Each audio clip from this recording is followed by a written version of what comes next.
Namaste.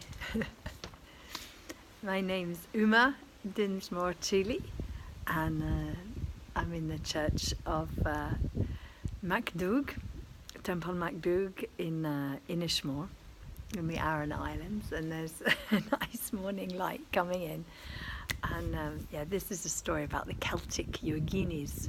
So I tell these stories because it seems important to me to connect some of the really radical political and really feminist spiritual activities of these four amazing Irish women who gave their life and energy really to connecting with India and the place of women in India, and also with the practice of yoga. So there's Margaret Noble, who is a disciple of Swami Vivekananda, and she moved to India to follow Vivekananda. He called her Sister Nivedita, or as I like to imagine her Ulster relatives calling her Sister Nivedita, but Nivedita was her name, and she was a powerful force for the upliftment of women in India and for the practice of yoga, according to the teaching she got from Swami Vivekananda. And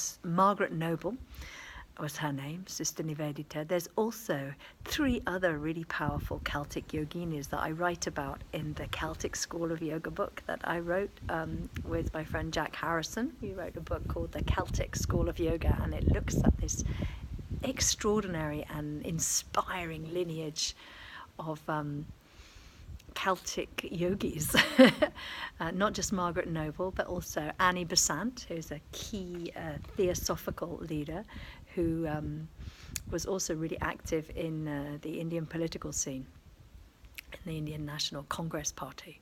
And Annie Besant was a great inspiration to Mahatma Gandhi, and to Nehru. So she was a really significant political activist, but really motivated in lots of ways by a really profound spiritual connection with the theosophical movement. And as well as Annie Besant, and both of Annie's parents were Irish, and Margaret Noble came from Ulster. And the other two women that are really worth knowing about are Greta Cousins. She was from Roscommon, and she and her husband James worked really closely with Sri Aurobindo, and working with Indian independence, and with really profound yogic teachings as shared by Sri Aurobindo. And Greta Cousins was a die-hard suffragette, and she was imprisoned for throwing stones at number 10 Downing Street during the height of the suffragists' movement for women's right to vote in the UK. So Greta Cousins was known as a young woman for being a really fabulous horsewoman and a really independent, brilliant girl. And that makes three: Annie Besant, Greta Cousins, and Margaret Noble. But there's also Amy Carmichael, who was another Ulster woman from the north of Ireland, from Belfast, who had a kind of spiritual awakening very young in her life.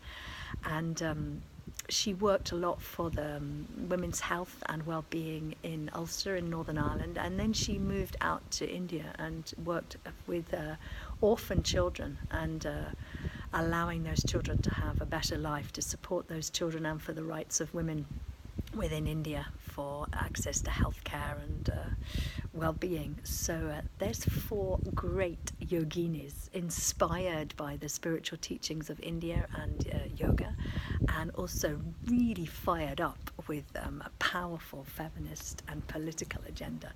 They're awesome women, and I feel that they are part of a fabulous lineage, a kind of hidden lineage of really extraordinary Irish Indian connections, rootedness in Western women's capacity to really support the upliftment and empowerment of women in India. So I'm inspired by these women, by Amy Carmichael, by Margaret Noble, by Greta Cousins and Annie Besant, and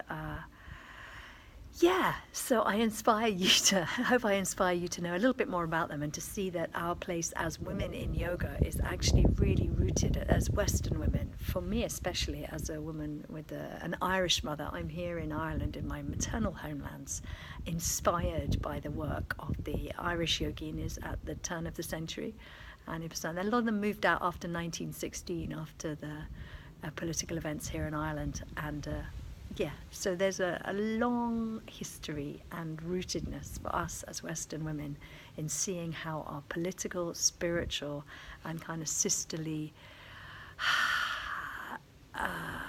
inspiration for sharing what can be good in life for women is something that's really part of us, and it brings the East and the West together, so we can work together for the empowerment of women and the resurgence of the deep feminine. And this isn't something that's out there, it's right here. This is where I'm rooted and planted, and I invite you to be inspired by your rooted plantedness wherever you may find yourself, whatever your yoga practice may be.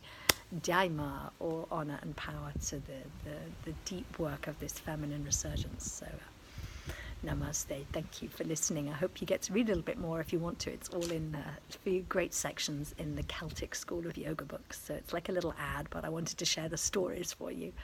And that's it. Namaste. Hari Om. Jaima. Jagadambe. Mata Ki Jai. She whose body is the world. We honor her. Namaste.